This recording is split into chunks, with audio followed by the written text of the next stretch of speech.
Hey everyone, in this video, we are going to talk about GoHighLevel appointment automation. So we know that GoHighLevel has the appointment booking functionality where you can create calendars and people can book appointments with you. And in this video, I will show you how you can implement appointment confirmation reminders. And also we will see how to do no-show follow-ups. First of all, we will do the confirmation reminders where people book in an appointment and they get confirmation for the appointment and they get reminded about their consultation or appointment. Secondly, we will do if they don't show up for the appointment, we will do some follow-ups so they can book in another time because they couldn't make the first one. So with that being said, let's get started. So the first thing we need to do is create calendars in GoHighLevel. Now, if we go to calendars from the left side, I am in a sub account right now. We will go to calendar settings and you can see this is a new account. We don't have any calendar set up yet. So before creating a calendar, we need to have a user in this sub account. So if you go to my staff, here under settings, we can see there's no staff member here. So you can either add someone from the agency level to this sub account, or you can just add a user here. So I'll just add someone called John Smith. Let's say you are just creating this account for a client and the client's name is John Smith. So I'll do johnsmith@gmail.com and that's pretty much it. So I'll just hit next and save. So we have a user here. Now we can actually add a calendar and then assign that calendar to this user. Let's see how we do that. So go to calendars and let's just say when we created the user, it actually created a calendar by default. So if you don't want to use it, just delete this and then create one from scratch. But if you want to use it, you can use it. That's totally fine. So I'll just hit a new calendar and you can either go with personal booking if it's one-on-one, if it's round robin, so many to one. There will be multiple people taking the calls. If that's the case, you can use round robin. But if it's a one-to-one, just use personal booking and I'll say book a consultation. That's the calendar name. And here it will ask you to add a team member. So remember, we added the team member here under my staff. We just need to add them in. That's pretty much it. Do the meeting duration and then hit confirm. This will create the calendar. Now, if you want to set up the availability for this user, for this calendar, you can do this by editing the calendar from here. And then you can add logo, you can add description, you can add multiple colors. So when the bookings come into GoHighLevel under the calendar section, they will come in that color. Go to availability and set up the time and date. Just click on this. And these are the hours you can set up. So edit the schedule. And if you want to say, okay, this calendar will be only available from 10 a.m. to 4 p.m., you can totally do this. So let's say Monday to Friday, and we will say 10 a.m.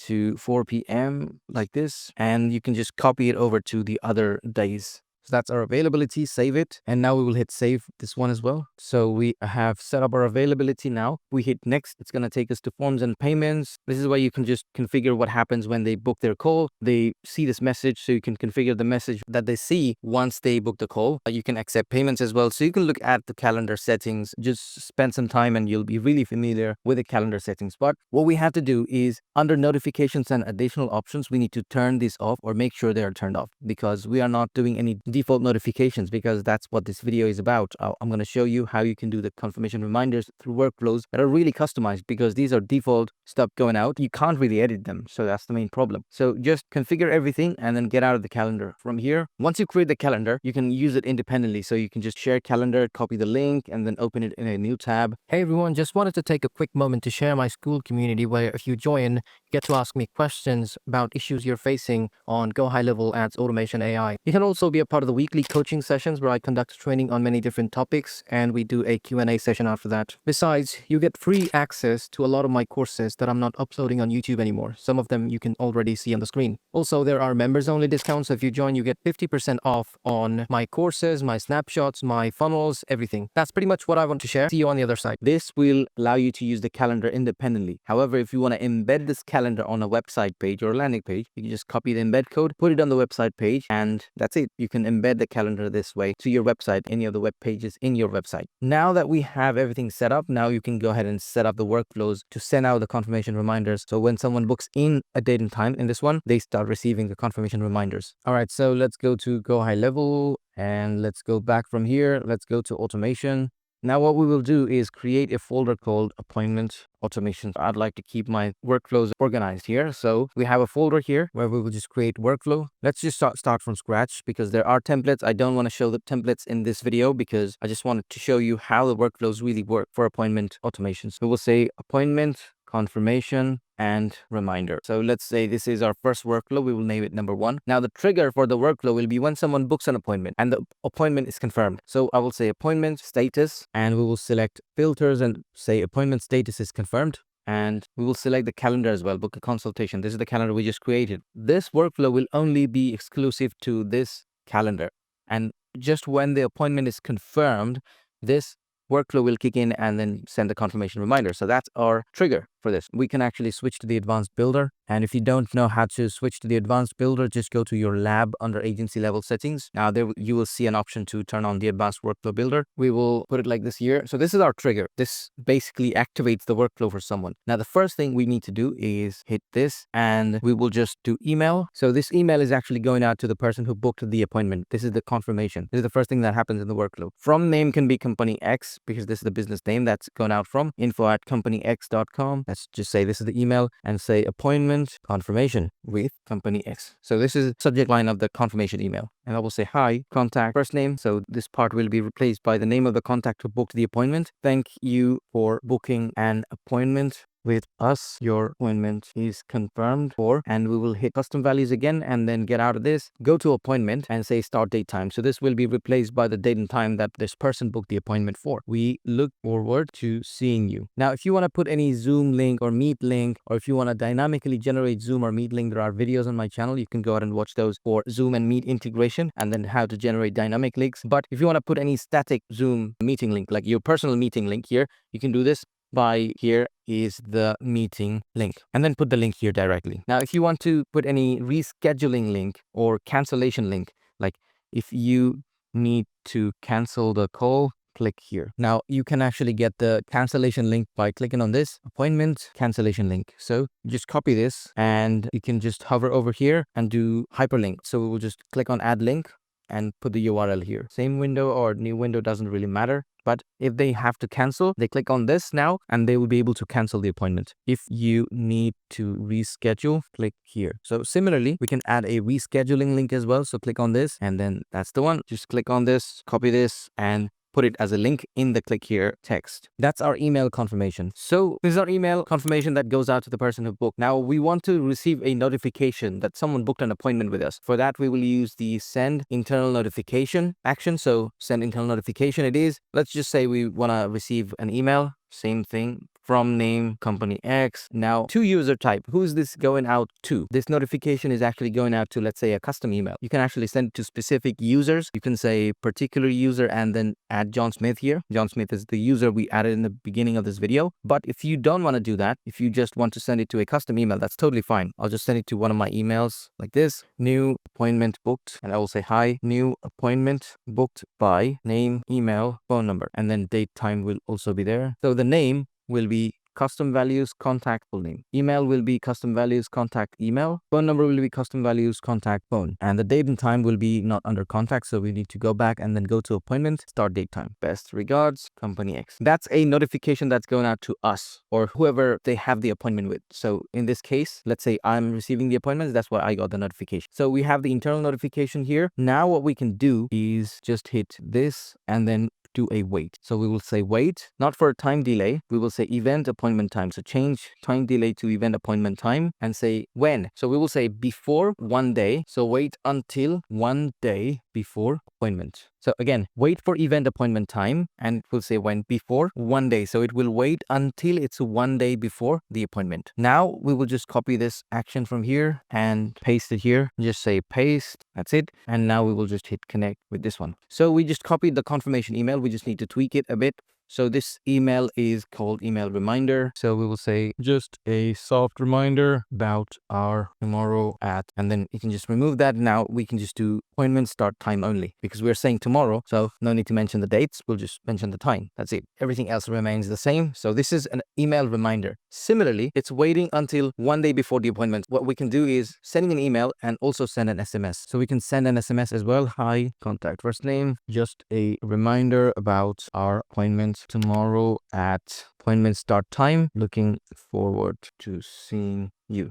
Emails are, can be a bit more elaborate, but, the SMS are shorter, so that's fine. So this is an SMS reminder that's going out. And if you want to send an SMS confirmation as well, totally can do it. Like just add another step in between here. Totally do it, not a problem at all. What we can do now is we are waiting until 1 day before the appointment, and then we are sending an email reminder, SMS reminder. Now what we can do is we can add another wait, and this time we will say event appointment time, same thing, 1 hour. So we are waiting until 1 hour before appointment. Let's just bring it here. Now we will just copy this action from here and paste it here, connect it up with this, and we have our email reminder. So appointment reminder with appointment in 1 hour. Just a soft reminder of appointment today. So this will change to today, and we can similarly do another SMS notification, paste it, connect it up with this appointment today, and this is our SMS reminder. So it's pretty simple. Checking if someone booked an appointment through this trigger. We are sending them confirmation. We are getting notification. We are waiting until 1 day before the appointment. We are sending a couple of reminders, waiting until 1 hour before the appointment and sending a couple of reminders. Now, if you want to remind yourself about the appointment, just copy this action from here and add it somewhere like this. Just add it here. And what you can do is connect it up with this one and then just connect this with it like this. So we are waiting until 1 day before the appointment now, sending email reminder, sending SMS reminder, and getting a reminder notification as well. So appointment tomorrow, reminder about the appointment tomorrow with, so we are receiving notifications 1 day before the appointment now. So this is pretty simple. Just keep adding stuff to the workflow. And this is pretty much what we do in the appointment confirmation reminder workflows. Don't forget to publish and save, otherwise it won't work. So after that, you can do a quick test. And guys, very important, before we move on to the other one, I just want to tell you that when you are doing wait steps like this, just make sure this skip all outbound communication actions till next wait date or event start date action is selected. So because if you don't do it, let's just say someone booked an appointment, let's say 12 hours before the appointment. In that case, they will come here and then they will receive the email notification. You will receive the email notification like this, and then it will check how many hours are remaining. So it needs to meet the 24-hour criteria because we are just sending it 1 day before. If you have it like this, the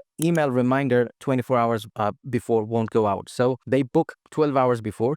These all get skipped, and then this one will execute. Basically, book 12 hours before, receive notifications, and wait until it's 1 hour before the appointment, and then these go out. So that's why we have to make sure that these steps are selected in the wait steps. Let's create another workflow for someone who does not show up. So we will just say create workflow, start from scratch, and we will say canceled, no show, follow-ups. So this one will have 2 triggers. So we will say, first of all, appointment status canceled. Now we will say the status is canceled and the calendar is same one. So if someone cancels the call, you remember there was a link we put on the email confirmation. If they click on that, cancel the appointment, they will come up to this workflow. Another one we will do is same thing, appointment status. So select this and say this time it will be appointment status is no show. And I'll show you how you can mark an appointment as no show if someone doesn't show up. So appointment status no show, switch to the advanced builder. So we have 2 triggers now. Just move it here. What we will do now is select this and then we will send SMS. Let's say let's do SMS.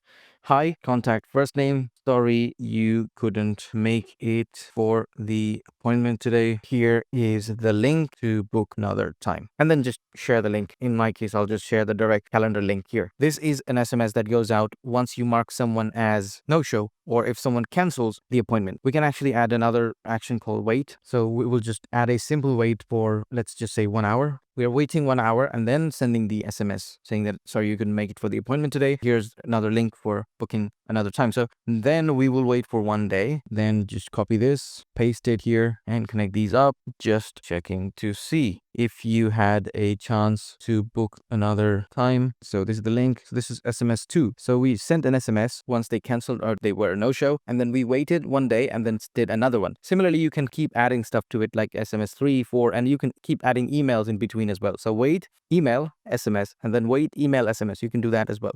In my case, I'm just doing SMS, right? Once done, once you have 4, 5, 6 follow-ups, just do this. And one more thing we need to do is we need to add another action called remove from workflow. And this is optional. If you don't want to do it, then don't do it. So we are just removing them from the appointment confirmation reminder workflow once they cancel or once they are a no-show. Just removing them from that workflow.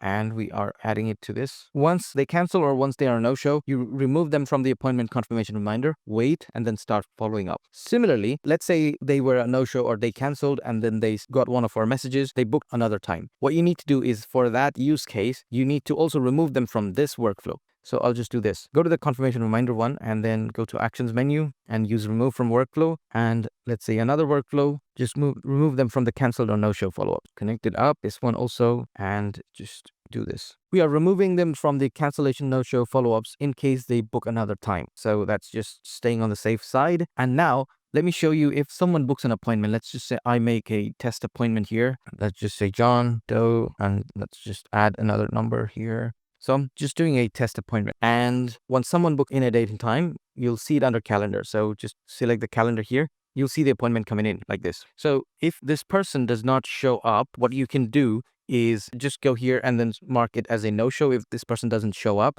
Or you can just go to appointment list view. This appointment will also show up here and then mark this person as a no-show here. So if you mark someone as no-show, that will trigger the no-show automation. Remember, we have two triggers in the cancellation no-show follow-ups. The first one is cancel, which kind of happens automatically because they click on the link and they cancel the appointment. If they don't show up, you need to go and manually mark it as a no-show because the system doesn't know. This is the appointment automation in GoHighLevel that you can do and keep things really simple and really efficient at the same time. Let me know in the comments if you want me to cover any other topics in GoHighLevel, and subscribe if you haven't already. We've done 400 plus videos, so if you haven't subscribed, I don't know what to say. With that being said, I will see you in the next one.